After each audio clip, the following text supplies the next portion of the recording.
Hai. Selamat datang kembali di channel Min Donghua. Di video kali ini kita akan melanjutkan cerita Donghua Battle Truck Devon. Gak lama-lama lagi, kita langsung aja ke ceritanya. Cekidot. Kontrak darah hanya untuk orang-orang di bawah, kata Xiaoyan dengan nada kesal, lalu melirik Le Salong dan kesal. Le Salong sedikit tersipu, sangat malu atas sindirannya sebelumnya. Kemudian dia segera menjelaskan. Wu Chen, Anda tidak tahu, kontrak darah di tim Xiao Mansion tidak dipegang oleh Tuan Muda Xiao, melainkan oleh nona tertua. Tidak mungkin. Jing Wu Chen tertegun, pikirannya kabur. Apakah Xiao sendiri yang mengendalikan pasukan tempur? Jadi dia menatap Zenny, bertanya-tanya apakah hubungan Xiao Yan dengan nona tertua keluarga Zen serumit yang dirumorkan. Memang, Zenny tersenyum dan menurunkan pandangannya. Menerima pengakuan Zenny, Jing Wu Chen tersadar dari lamunannya dan terbalik menatap Xiao Yan. Tak bisa berkata-kata, karena tidak ada kata yang bisa menggambarkan perasaannya saat itu. Kepercayaan Xiao Yan menyentuhnya, bahkan lebih dari keputusan Xiao Yan untuk tidak membunuhnya demi membungkamnya. Ia tiba-tiba menyadari bahwa Xiao Yan meskipun tidak terlalu tinggi, perlahan-lahan menjadi lebih tinggi di matanya. Oke, berhenti mengomel. Kalau Anda saudara saya, ambil kembali kontrak darah itu. Dengan senyum tipis di wajahnya, Xiao Yan mengangguk ke arah Jing Wu Chen. Baiklah saudaraku, saya tidak akan mengatakan apa-apa. Jing Wu Chen bukan orang yang mudah ditipu. Ia mengambil kembali kontrak darah itu dan berkata dengan sungguh-sungguh. Jangan khawatir, selama saya di sini, badan intelijen akan selalu menjadi mata dan telinga Xiao Mansion. Bahkan jika kita harus melewati api dan air. Selama saudara Xiao memberi saya perintah, saya tidak akan cemberut. Bahkan jika kita harus melewati api dan air, Long Yi dan saya akan menjadi yang pertama menghadapinya. Bagaimana Anda bisa seberuntung itu? Xiao Yan mengumpat sambil tersenyum. Ia mengganti topik pembicaraan ketika mendengar langkah kaki di luar aula. Orang-orang saya yang saya pilih untuk Anda ada di sini. Lihat apakah Anda puas? Dengan cepat menenangkan pikirannya, Jing Wu Chen melihat ke arah pintu. Ketika ia melihat 10 dodi bintang 5 berjalan masuk dengan sikap yang mengesankan, ia tersenyum begitu lebar, hingga mulutnya hampir tidak bisa tertutup. Puas, sangat puas. Ekspresi itu tak kalah dari tatapan seorang ibu mertua yang telah memilih menantu idamannya, dan itu membuat semua orang tertawa. Dia secara singkat memperkenalkan Jing Wu Chen kepada 10 dodi bintang 5, dan menjelaskan secara singkat tugas yang akan mereka jalankan. Kemudian Le Salong memimpin 10 orang itu ke Zenny, dan Zenny berkata kepada mereka dengan serius. Mulai sekarang kalian akan bekerja di bawah kepemimpinan Jing Wu Chen dan harus sepenuhnya mematuhinya. Ini mungkin akan menunda kultivasi kalian, tetapi pekerjaan kalian di masa depan sangat penting bagi Xiao Mansion. Ini terkait dengan apakah Xiao Mansion dapat berkembang pesat. Kalau sekarang kalian harus memutuskan semua kontak dengan tim utama kami dan semua ikatan dengan Xiao Mansion. Tetapi kalian akan selalu menjadi anggota Xiao Mansion. Saya yakin kalian akan melakukan pekerjaan dengan sangat baik. Ketika Xiao Mansion benar-benar bangkit, Tuan Muda Xiao akan secara pribadi merayakan keberhasilan kalian. Juga, lindungi diri kalian dan jangan lengah. Mengerti? Mendengar itu, ke-10 orang itu berkata serempak. Kami tidak akan mengecewakan Tuan Muda Xiao dan Nona Muda. Jing Wu Chen menggosok tangannya dengan penuh semangat dan berkata kepada Xiao Yan. Saya akan membawa mereka untuk kembali merencanakan ekspansi. Jadi saya tidak akan tinggal lama kali ini.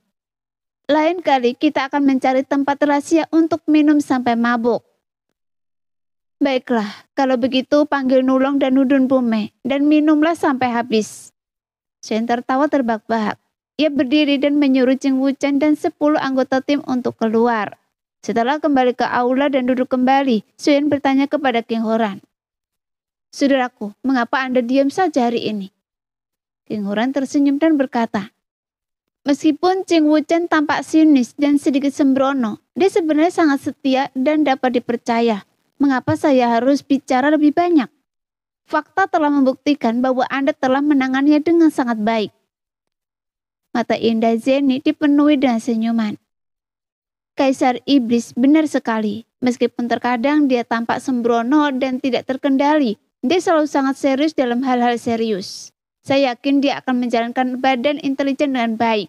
Dan saya juga percaya kesetiaannya kepada Tuan Muda Shio. Sejujurnya, saya salah. Saya sebenarnya merasa sedikit khawatir saat itu. Wajah Le Salong dipenuhi rasa malu. "Apa salah Anda? Anda berada di posisi ini dan Anda harus memenuhi tanggung jawab Anda. Jadi saya sangat senang atas kehati-hatian Anda." Sioyan melambaikan tangannya, memberi isyarat kepada Le Salong untuk tidak tersinggung. "Ngomong-ngomong, Tuan Muda Shio, apakah Anda akan menyerahkan hubungan dengan Holly dari istana dan kepada Ching Wuchen dan yang lainnya?" tanya Jenny. Sioyan berpikir sejenak, menggelengkan kepala dan berkata, "Tidak, Holly memiliki status khusus dan tidak dikembangkan oleh Wuchen dan yang lainnya. Jika kita menyerahkannya kepada Wuchen dan yang lainnya, saya khawatir Holly akan menjadi resisten dan defensif. Lebih baik kita tetap mengendalikannya." Jenny mengangguk dan King Mu'er menyela. "Anda bilang Anda tidak pandai mengumpulkan intelijen, tapi menurut saya Anda cukup licik." Jenny bercanda. "Dia hanya pemalas." King Mu'er cemberut dan mengangguk. "Ya, sekarang Anda tahu kenapa saya memanggilnya pembohong kecil, kan?" Mendengar itu, semua orang tak kuasa menahan tawa, tapi Sioyan menyesap tehnya dengan nyaman dan berkata lega. Kediaman Shio memiliki badan intelijen sendiri, dan laju kebangkitan klan Shio akan dipercepat. Sungguh mengasihkan. "Leluhur, tunggu saja. Jika terus seperti ini, tak lama lagi klan Shio akan mengejutkan seluruh benua Dodi." Kata-kata Le Salong menggema di antara kerumunan. Tepat saat semua orang tertawa, sebuah laporan mendesak tiba-tiba datang dari luar aula.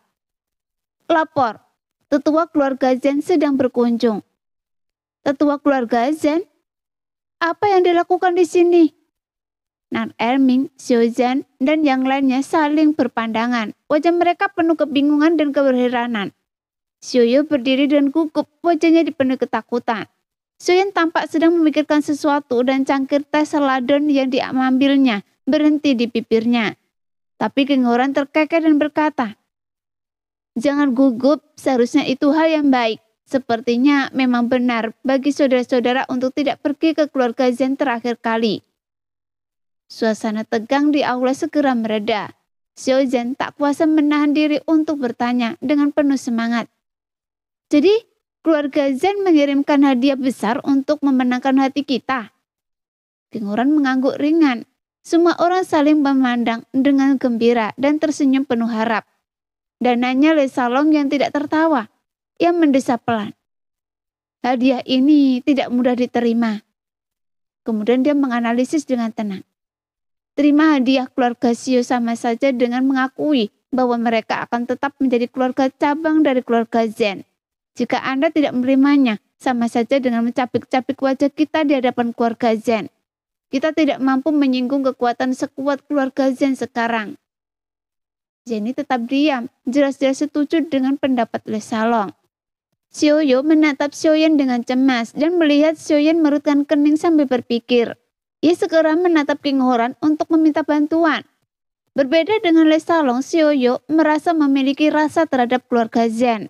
Meskipun ia bermimpi memperkuat keluarga Shio, ia tak pernah berpikir untuk memutuskan hubungan dengan keluarga Zen dan mendirikan bisnis sendiri. King Horan tersenyum penuh arti dan berkata, "Kekhawatiran Salong memang wajar, tapi pernahkah Anda memikirkan apa kekurangan terbesar keluarga Shio dan Shio Mansion saat ini?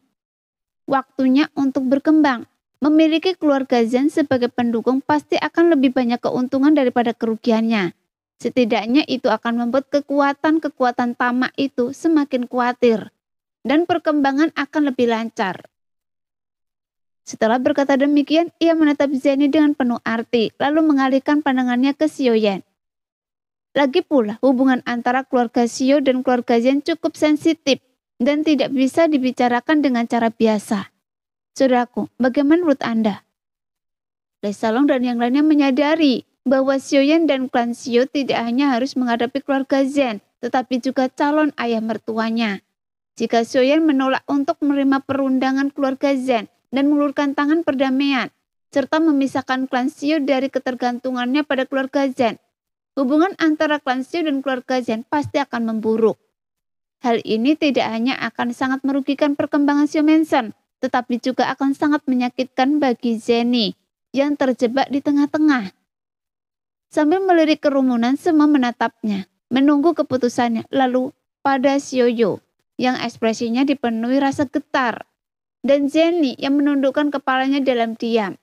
Xiaoyan tersenyum seolah tak menyadari apapun. Kenapa kalian semua menatap saya? Keluarga Zhen menawarkan kita keuntungan, jadi ini hal yang baik. Kenapa tidak menerimanya? Ambil saja, hanya orang bodoh yang tak akan memanfaatkannya. Semua orang tertawa dan Xiaoyu menghela nafas lega, bahkan hati Jenny akhirnya tenang. Kingoran memuji. Terlalu keras untuk dipatahkan, terlalu lunak untuk digoyah. Keseimbangan antara keras dan lembut adalah jalan menuju pertumbuhan. Saudaraku, keputusan Anda tepat. Namun Jenny dapat merasakan bahwa meskipun Xiaoyan berbicara dengan lugas, masih ada sedikit keraguan dalam nadanya. Ia sangat tersentuh. Ia tahu bahwa Xiaoyan membuat keputusan ini sebagian untuk klan Xiao dan sebagian untuk dirinya. Jadi dia segera berkata, "Kalau begitu, ayo kita keluar dan menyapa Tetua Agung. Jangan membuatnya menunggu terlalu lama." Saudaraku, saya dan Mu'er akan duduk sebentar. Yang lain bisa pergi bersama. Jelas, dengan status Kaisar Iblis, bahkan jika ayah Jenny, Zhen Zhongfu, Kaisar Manusia datang sendiri, dia tak perlu berdiri untuk menyambutnya, apalagi tetua keluarga Zhen. Di luar gerbang Xiao Mansion, tetua keluarga Zhen berpakaian putih, berdiri melayang di udara. Pola di dada jubah putihnya disulam dengan benang emas yang sangat langka. Di bawah sinar matahari, kilau keemasan membuat jubah putih sutra itu tampak mewah namun elegan. Sepenuhnya menampilkan gaya seorang tetua sekte besar. Namun dibandingkan dengan kilau keemasan itu, wajah tetua keluarga Zhen sedikit muram. Awalnya ia berpikir bahwa sebagai tetua keluarga Zhen sendiri, Xiaoyan pasti akan bersikap hormat dan memimpin keluarga Xiao untuk menyambutnya dengan caranya sendiri. Tanpa diduga, penjaga itu sudah lama masuk untuk melapor, tetapi tidak ada pergerakan dari Xiao Mansion. Memikirkan alasan Xiaoyan sebelumnya untuk menolak panggilan, ia merasa semakin tidak senang. Tepat ketika alisnya hampir berkerut, dalam keadaan bingung, Xiaoyan dan rekan-rekannya akhirnya keluar untuk menyambutnya. Melihat ekspresi cemberut tetua agung keluarga Zhen, Xiaoyu bergegas maju dan membungkuk dalam-dalam. "Saya harap Anda memaafkan saya karena terlambat menyambut Anda." Dengan sedikit mendengus, tetua agung keluarga Zhen mengangguk bahagia. Mengetahui tetua agung keluarga Zhen menyimpan dendam terhadap kondisi klan Xiao dan Xiao Mansion saat ini. Xiaoyu tersenyum kecut dan berbalik tetap diam. Namun Xiaoyan yang telah menekan dokinya ke tahap awal bintang 5 sebelum melangkah maju, merasakan firasat buruk di hatinya. Ia berhenti, wajahnya yang tadinya sedikit tersenyum tiba-tiba menjadi dingin. "Sialan, leluhur saya memperlakukan dirinya seperti bawahan, tapi Anda malah bersikap arogan terhadap leluhur saya. Kalau bukan karena Jenny dan leluhur saya bahkan tidak akan mengakui Anda sebagai tetua agung keluarga Zhen." Jenny mendesah dalam hati, takut mereka berdua akan berhenti. Ia diam-diam mencubit pinggang Xiaoyan, lalu cepat-cepat melangkah di depannya dengan langkah lotus. Sambil tersenyum, ia mulai bersikap genit kepada tetua agung keluarga Zhen. "Tetua agung masih sekuat dulu. Kenapa Anda tiba-tiba datang ke Xiao Mansion? Apa Anda merindukan saya? Dasar jalang kecil." Ia menatap Jenny dengan tatapan mencela, tetapi tetua agung keluarga Zen pun jauh lebih tenang.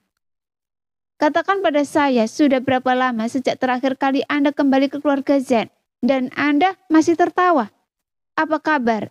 Apa Anda baik-baik saja? Jenny melangkah maju, menggenggam lengan tetua agung dan berkata dengan senyum hangat. Jangan khawatir tetua agung, saya hidup dengan sangat baik di sini, jauh lebih memuaskan daripada sebelumnya. Merasakan jeda sejenak dari tetua agung keluarga Zen, Jenny sedikit mengalihkan pembicaraan. Apakah ayah saya dan para tetua lainnya baik-baik saja? Senyum akhirnya mereka di wajah tetua agung keluarga Zen. Mereka semua baik-baik saja, tetapi mereka terus-menerus memikirkan Anda. Tetua agung, perjalanan Anda melelahkan. Bagaimana kalau kita masuk dan beristirahat sebentar sebelum kita bicara? Melihat ekspresi tetua agung keluarga Zen yang semakin ramah, Xiaoyu memanfaatkan kesempatan itu untuk mengundangnya masuk ke dalam rumah. Iya, tetua agung keluarga Zen mengangguk, dan dengan Xiaoyu memimpin jalan dan Jenny memegang lengannya, ia memasuki rumah Xiao. Melirik Xiaoyan dengan dingin. Saat memasuki aula dalam, tetua agung keluarga Zen sedikit terkejut melihat King Horan dan King Mu'er duduk dengan anggun. Meskipun belum pernah bertemu langsung dengan sosok di hadapannya. Sebagai tetua agung keluarga Zen, ia telah melihat lukisan Kaisar Iblis yang baru lebih dari sekali. Ditambah lagi dengan keagungan kekaisaran yang terpancar dari King Horan dan sekilas pandang. Tetua agung keluarga Zen mengkonfirmasi identitas King Horan dan senyum hangat mengembang di wajahnya, bagai angin musim semi. Ia segera menghampiri King Horan, menangkupkan tinju dan berkata, sesudah lama mendengar tentang kehebatan Kaisar Iblis, tetapi belum pernah kesempatan bertemu dengan Anda. Hari ini saya merasa terhormat bertemu dengannya. Kaisar Iblis sungguh luar biasa. King Horan dan King Mu'er berdiri bersamaan. King Horan menangkupkan tinjunya dengan sopan sambil tersenyum. Itu hanya gelar belaka dan tidak sebanding dengan rasa hormat tetua agung. Saya hanya beruntung datang ke sini untuk mengunjungi saudara Xiaoyan, dan saya tidak menyangka akan bertemu dengan tetua agung. Bagaimanapun King Horan adalah Kaisar Iblis. Dengan beberapa kata sopan ini, ia secara halus mengisyaratkan hubungan istimewa keluarga Zen dengan Xiaoyan, berharap dapat meningkatkan gengsi Xiaoyan di mata keluarga Zen. Benar saja, tetua agung keluarga Zen terus tersenyum, tetapi ekspresinya sedikit berubah. Kemudian kekhawatiran muncul dengan pikiran-pikiran yang semakin mendalam. Tapi perenungan membawa ketenangan, terutama bagi seseorang yang memiliki posisi penting seperti tetua agung keluarga Zen. Setelah tenang, ia segera memahami situasi saat ini. Kali ini, ia awalnya bermaksud menggunakan kombinasi kebaikan dan kekerasan. Pertama, untuk mengintimidasi Xiaoyan dan keluarga Xiao, dan kemudian menawarkan hadiah yang berlimpah. Tujuannya adalah untuk menanamkan tidak hanya kepatuhan Xiaoyan kepada keluarga Zen, tetapi juga rasa terima kasih. Rencana ini bermula dari, pertama, kebencian mereka atas insiden Zhenjian. Kedua, kebencian mereka atas penolakan Xiaoyan untuk menanggapi panggilan keluarga Zen. Ini akan mengungkapkan sedikit ketidakpuasan keluarga Zen terhadap klan Xiao, sebuah klan bawahan, dan mengurangi upaya apapun selanjutnya untuk menunjukkan niat baik kepada Xiaoyan. Hal ini akan menunjukkan kemurahan hati keluarga Zen terhadap klan Xiao, menumbuhkan rasa terima kasih dari Xiaoyan dan klan, yang pada akhirnya mencapai tujuan mereka untuk menjinakkan Xiaoyan sepenuhnya. Namun sekarang, tampaknya strategi ini perlu disesuaikan. Meskipun sudah lama beredar rumor bahwa Kaisar Iblis King Horan memiliki hubungan khusus dengan Xiaoyan, apa artinya sosok sekuat Kaisar Iblis akan mengunjungi Xiaoyan secara pribadi di klan Xiao? Hal ini menunjukkan bahwa hubungan Xiaoyan dengan Kaisar Iblis King Horan lebih dari sekedar faksi. Mengingat pujian Zen Bufan yang tak terbantahkan kepada Xiaoyan dan Xiao Mensen, mungkin saja Xiao Mensen seperti yang diklaim Zen Bufan memang telah membangun fondasi yang kokoh yang tak dapat diremehkan oleh kekuatan lain. Dan keluarga Zen belum berkontribusi sedikit pun untuk fondasi ini. Jika Xiaoyan dan Xiao Mensen dituduh superior, seperti yang mereka lakukan terhadap keluarga-keluarga afiliasi lainnya, Xiaoyan tentu tidak akan menerimanya. Lagi pula, strategi sang patriark adalah untuk menenangkan Xiaoyan dan ia tidak ingin bersikapnya merusak upaya tersebut. Jadi dia tidak bisa begitu saja menuduh Xiaoyan. Dia harus berargumen dengannya. Tetua tertua, keluarga Zhen telah mengambil keputusan. Setelah duduk dan menyesap teh mereka, masing-masing dengan penuh pertimbangan dan bertukar basa-basi. Tetua tertua keluarga Zhen dengan ekspresi yang jauh lebih santai, dia berkata kepada Xiaoyan, "Meskipun ini pertemuan pertama kita, saya sudah sering mendengar nama Anda, mengatakan Anda terkenal terlalu meremehkan. Ternyata Anda benar-benar anak muda yang tangguh. Tetua Agung, pujian Anda terlalu berlebihan. Bagaimana mungkin saya yang biasa saja bisa menarik perhatian Anda?" Jawab Xiaoyan dengan tenang. Awalnya dia berniat untuk menanggapi dengan lebih arogan, tetapi melihat sikap tetua agung keluarga Zhen yang telah berubah, ia untuk sementara menahan diri untuk tidak memprovokasinya. "Hei, tak perlu merendah begitu. Pertama, Anda bekerja sama dengan aliansi pedagang untuk mematahkan monopoli istana obat atas ramuan. Lalu Anda memimpin klan Xiao menyatukan provinsi kekaisaran dan memindahkan mereka ke kota Juxi, sekaligus menjaga semua kepentingan klan Xiao di provinsi kekaisaran. Dan kemudian Anda menang di posisi pertama di gua pembantaian. Sekarang dunia mengakui Anda sebagai jenius terdepan di antara kelompok talenta muda ini. Jadi Anda tidak boleh meremehkan diri Anda sendiri," kata tetua agung keluarga Zhen dengan senyum tipis di wajahnya, terus memuji Xiaoyan.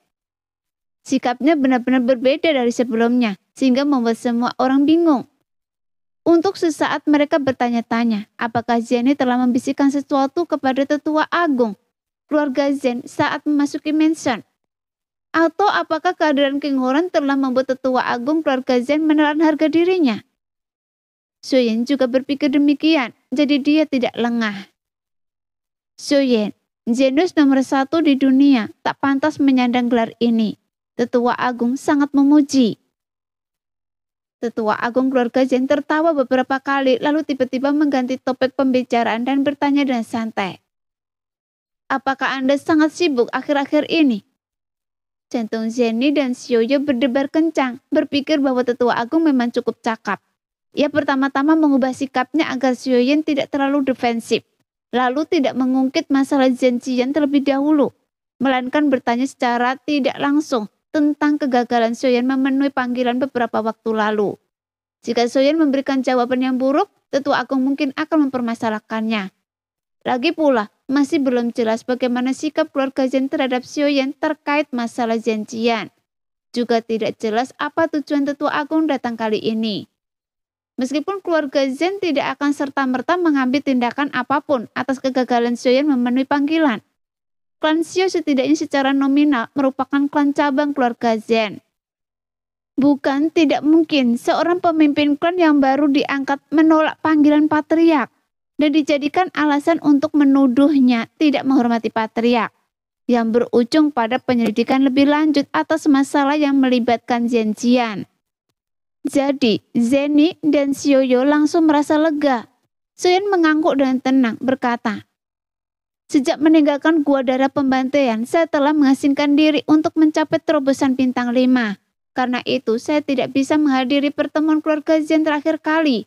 Saya juga telah mengirim pesan kepada Tetua Agung, Kaisar Manusia, sebagai permintaan maaf." King Horan tak kuasa menahan diri untuk mengagumi kata-kata Xiaoyan.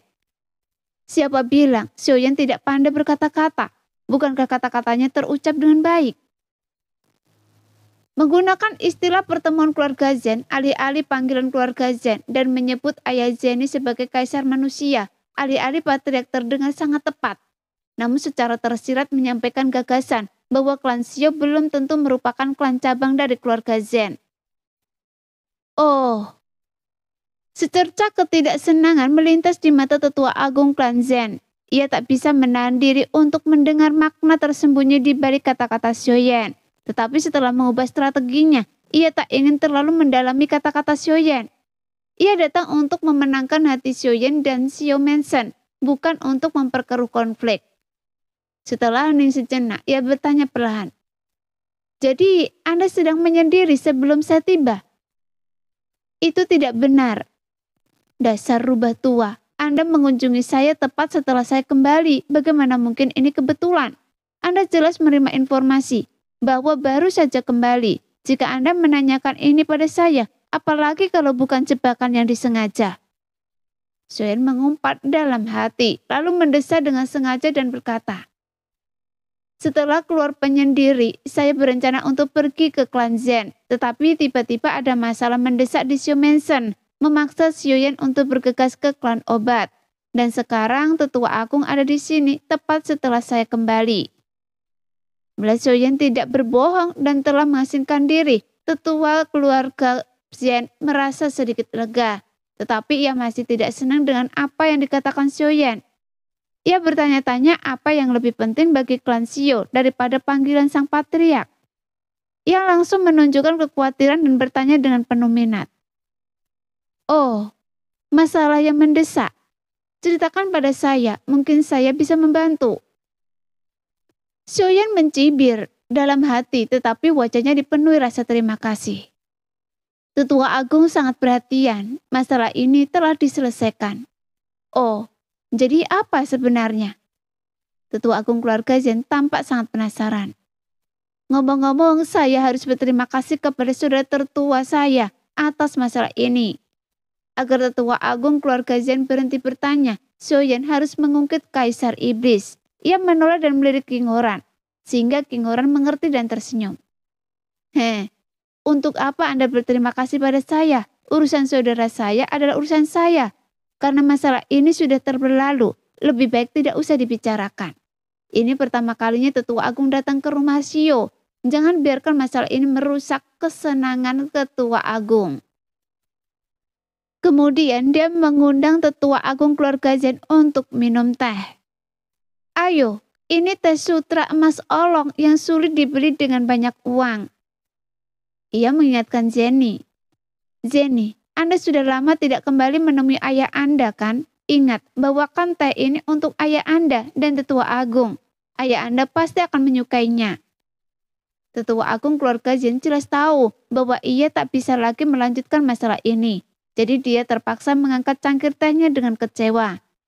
Tehnya memang enak, tetapi tetua agung keluarga Zen sama sekali tak bisa mencicipinya. Salah satu dari dua alasan yang bisa menjelaskan alasannya telah hilang. Jadi bagaimana mungkin ia masih tega mencicipi teh itu? Namun ia tetap harus berpura-pura mencicipinya dengan saksama. Iya, teh ini memang enak kalau dicicipi dengan saksama. Aromanya jernih dan menyegarkan, rasanya manis di mulut, dan aromanya tahan lama. Jauh lebih enak daripada teh yang biasa saya minum. Lalu ia berkata kepada Jenny dengan nada kasar. Nak, siapkan lagi untuk saya bawa pulang. Setelah itu ia bertanya kepada Xiuyan sambil tersenyum. Bolehkah saya mencicipinya? Xiuyan tersenyum dan berkata, Tetua Agung, Anda salah orang. Jenny memiliki keputusan akhir atas semua urusan di Xiumensen. Jika saya bilang akan memberikannya dan dia tidak memberikannya, saya tidak bisa berbuat apa-apa. Jika saya bilang tidak akan memberikannya dan dia ingin memberikannya, saya hanya bisa memintanya untuk memberi lebih banyak. Mendengar itu, semua orang tertawa. Tapi King Horan, Xiuyu dan Lei Salong merasa lega saat itu. Mereka semua menatap Xiuyan dengan kagum. Dalam lelucon yang terkesan santai, ia menggunakan pengaruh Jenny untuk menghadapi tetua agung keluarga Zen. Mengisyaratkan status Jenny di Xiumensen untuk meyakinkan keluarga Zen, terutama ayah Jenny. Dan ini bukan sesuatu yang bisa dilakukan siapapun. Tetua agung keluarga Zen juga terhibur oleh kata-kata Xiuyan. Menatap Xiuyan dengan penuh arti, lalu menatap Jenny dengan lembut.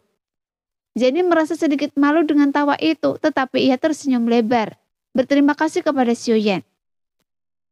Tetua agung, jangan dengarkan omong kosongnya, tapi saya masih bisa mengurus tehnya. Dan saya akan mengirimkannya secara berkala kepada ayah dan tetua agung. Kemudian memanfaatkan suasana hati tetua agung keluarga Zen yang sedang baik, dan dia bertanya dengan nada bercanda. Tetua agung, Anda di sini bukan untuk mencicipi teh dan meminta uang kan? Tetua agung keluarga Zen tertawa terbahak-bahak. Lihat diri Anda, gadis kecil. Bagaimana Anda bisa bicara seperti itu? Saya di sini untuk memberi selamat pada Anda. Oh, Jenny tiba-tiba merasa gugup. Ia bertanya-tanya apakah keluarga Jen telah mengetahui pertunangan Xiaoyan dan King Mu'er. Seharusnya tidak. Ia sengaja melirik yang lain yang juga dipenuhi kecurigaan. Kemudian dia bertanya, apakah keluarga Xiao baru-baru ini mengalami peristiwa bahagia? Kenapa saya tidak tahu? Tetua Agung keluarga Jen tersenyum dan berkata, Xiaoyan telah menjadi kepala keluarga baru klan Xiao, menyatukan provinsi kekaisaran dan memenangkan tempat pertama di Gua Pembantaian, membawa kehormatan bagi klan Xiao dan keluarga Zen. Bukankah itu hal yang baik? Oh, jadi begitu. Jenny dan yang lainnya menghela nafas lega. Tetua Agung keluarga Zen melanjutkan, kepala keluarga memanggil Xiaoyan beberapa waktu lalu untuk membenarkan dan merayakan keberhasilannya. Tanpa diduga, Xiaoyan tidak bisa hadir karena ada urusan mendesak. Sayang sekali. Tetua Agung keluarga Zen mengklarifikasi sikap keluarga Zen terhadap Xiaoyan, sehingga beban berat yang ditanggung semua orang akhirnya terbayar. Namun Xiaoyan bergumam pada diri sendiri. Anda terlalu banyak berpura-pura. Padahal saya baru saja meminta Zen Pufan untuk menyampaikan pesan. Kalau Anda belum menunjukkan sikap Anda dengan jelas, siapa yang tahu apa yang Anda rencanakan? Kalau Anda sudah menunjukkan niat Anda dan mengirim seseorang untuk mengundang saya, atau meminta Jenny menjelaskan niat Anda pada saya, kenapa saya harus berpura-pura? Xiaoyu sudah sangat gembira. Ia berdiri dan menggosok-gosok tangannya, lalu berkata dengan sedikit gelisah. Kebajikan apa yang dimiliki Xiaoyan, sehingga kepala keluarga secara pribadi membenarkannya dan merayakan keberhasilannya. Ia sangat sibuk beberapa waktu lalu dan akhirnya Tetua Agung harus datang sendiri. Tetua Agung keluarga Zen sangat puas dengan sikap Xiaoyu. Ia memberi isyarat ringan untuk memberi isyarat agar Xiaoyu duduk, lalu berkata dengan nada seorang atasan. Xiaoyu, Anda telah memberikan kontribusi yang tak ternilai bagi klan Xiao, karena mampu melahirkan seorang jenius tak tertandingi seperti Xiaoyan. Xiaoyu tersanjung dengan pujian Tetua Agung keluarga Zen. Xiaoyu buru-buru membungkuk dan menjawab, Tidak, itu semua kerja kerasnya sendiri, dan saya sama sekali tidak membantu. Melihat Xiaoyu yang begitu ketakutan, Xiaoyan tak kuasa menahan rasa tercekat di tenggorokannya. Tampaknya kesetiaan leluhur kepada keluarga Zen tetap tulus seperti sebelumnya, karena ia tidak berencana meninggalkan keluarga saat ini. Sebaiknya ia menahan diri sedikit agar tidak membuat leluhurnya kesal. Dengan pikiran yang tenang, ekspresi Xiaoyan terhadap Tetua Agung keluarga Zen menjadi semakin ramah. Sambil menyesap tehnya, Tetua Agung keluarga Zen membungkuk sedikit kepada King Horan, lalu mengetuk-ngetukkan jarinya di sandaran tangan. Mengembalikan percakapan ke tujuan semula. Saya datang untuk memberi selamat kepada Xiaoyan atas nama keluarga Zen dan untuk mengetahui situasi klan Xiao serta melihat apakah ada yang bisa kami bantu. Menyatukan provinsi kekaisaran telah memperluas lingkup pengaruh keluarga Zen. Gua Darah Pembantaian yang awalnya merupakan tempat bagi para junior di bawah level bintang 5 untuk mengasah keterampilan mereka, juga merupakan ajang pertarungan untuk memperebutkan peringkat teratas para jenius tak tertandingi di antara faksi-faksi utama. Sebuah masalah kehormatan bagi setiap klan. Xiaoyan, Anda telah membawa kehormatan bagi klan Xiao, keluarga Zen, dan seluruh umat manusia kita. Pada titik ini, Tetua Agung keluarga Zen mau tidak mau menunjukkan sedikit rasa bangga. Setelah kehebatan Xiaoyan terungkap, banyak faksi terutama yang berafiliasi dengan keluarga Zen mengirimkan ucapan selamat, membawa kehormatan besar bagi keluarga Zen. Karena itu, bahkan Tetua Agung keluarga Zen pun tak kuasa menahan diri untuk tidak merasa sedikit sombong setiap kali menyinggung hal ini. Jadi semua orang diam-diam merasa senang. Tetua Agung keluarga Zen telah 2 kali mengaitkan kejayaan Xiaoyan dari Gua Pembantaian dengan keluarga Zen, mungkin dengan melupakan insiden Zhenjian. Namun di tengah kegembiraan ini, semua orang tak kuasa menahan diri untuk tidak merasa sedikit bingung. Keluarga Zen, sebuah kekuatan yang tangguh secara implisit, mempertanyakan kegagalan Xiaoyan untuk menanggapi panggilan. Jadi mengapa mereka tidak menyinggung insiden janjian sama sekali? Tetua Agung keluarga Zhen tidak menyinggung masalah janjian. Saat semua orang bingung, Tetua Agung tiba-tiba mengganti topik. Awalnya, siapapun yang memberikan kontribusi luar biasa kepada keluarga Zhen akan diberi imbalan yang besar. Ia berhenti sejenak, menatap Xion dengan penuh penyesalan lalu berkata, sayangnya, insiden janjian membuat Anda kehilangan banyak tenaga. Mendengar ini, Jenny mengangkat alis, berpikir bahwa keluarga Zhen tidak akan mudah melepaskan kesempatan untuk menyelamatkan muka. Sepertinya Tetua Agung ingin menekan Xiaoyan terkait insiden janjian. Lalu dengan murah hati melepaskannya dan hanya fokus pada pencapaiannya. Dengan cara ini ia akan memulihkan reputasi keluarga Zhen setelah insiden janjian dan mendapatkan rasa terima kasih Xiaoyan. Tapi Tetua Agung masih meremehkan Xiaoyan. Jenny mendesah pelan dan memilih diam. King Huran dan Lin Salong juga mengerti, tersenyum tipis sambil mengangkat cangkir teh mereka. Namun Xiao Yu sangat cemas, yakin keluarga Zhen masih membenci tindakan janjian. Namun mengingat posisinya di dalam keluarga Zhen, ia tidak berani maupun tidak bisa berdebat dengan Tetua Agung keluarga Zhen. Jadi ia hanya bisa berdiri diam dan resah. Jika Anda menanyai orang-orang yang bepergian bersama Zhen Jian mengenai masalah ini, Anda akan tahu itu bukan salah saya. Zhen menahan rasa tidak senangnya dan menanggapi dengan tidak merendahkan maupun arogan.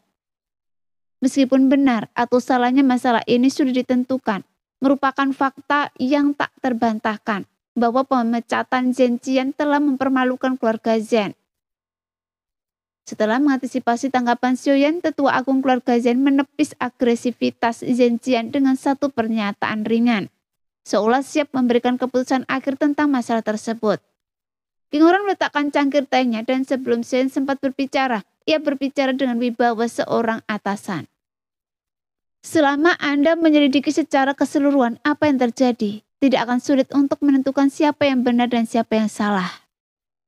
Melihat dukungan Kaisar Iblis terhadap Xiaoyan, pikiran Tetua Agung keluarga Zhen berkecamuk. Setelah jeda singkat, ia membantah dengan lantang. Xiaoyan dan Zhen Jian berdiri di sudut pandang yang berbeda. Jadi wajar saja jika mereka memiliki cerita yang berbeda. Saya akui, Zhen Jian memang agak arogan. Tapi menghukumnya seberat itu hanya karena itu, sungguh berlebihan. Tetua Agung keluarga Zhen cukup mengesankan, meremehkan kelebihan dan kekurangan masalah ini hanya sebagai masalah perspektif. Sambil berargumen bahwa Zhen Jian hanya arogan. Ia bermaksud menggunakan ini sebagai bukti untuk menyimpulkan bahwa Xiaoyan memang bersalah. Sayangnya, lawannya saat ini adalah Kaisar Iblis King Huran, sosok yang mustahil ia kalahkan hanya karena statusnya. Bagaimana mungkin ia bisa mengelak dari masalah ini dan membuat pernyataan yang tidak bertanggung jawab seperti itu? Jika sebelum pertunangan Xiaoyan dan King Mu'er mengetahui sikap keluarga Zhen terhadap Xiaoyan dan mempertimbangkan hubungan klan iblis darah dengan keluarga Zhen, King Huran mungkin akan menahan diri untuk tidak berdebat dengan Tetua Agung keluarga Zhen tentang masalah ini. Jadi bagaimana jika ia bisa membiarkan Tetua Agung keluarga Zhen memanfaatkan situasi ini? Tapi tidak sekarang. Xiaoyan sekarang adalah saudara iparnya. Kehormatan dan aib Xiaoyan bisa dibilang adalah kehormatan dan aib dari adik King Huran. Jadi bagaimana mungkin dia bisa menoleransi adik iparnya yang menjadi sasaran tuduhan tak berdasar seperti itu? Nah, demikianlah video hari ini. Terima kasih sudah selalu menonton video Min Er sampai selesai. Sampai jumpa lagi di video selanjutnya. Bye-bye.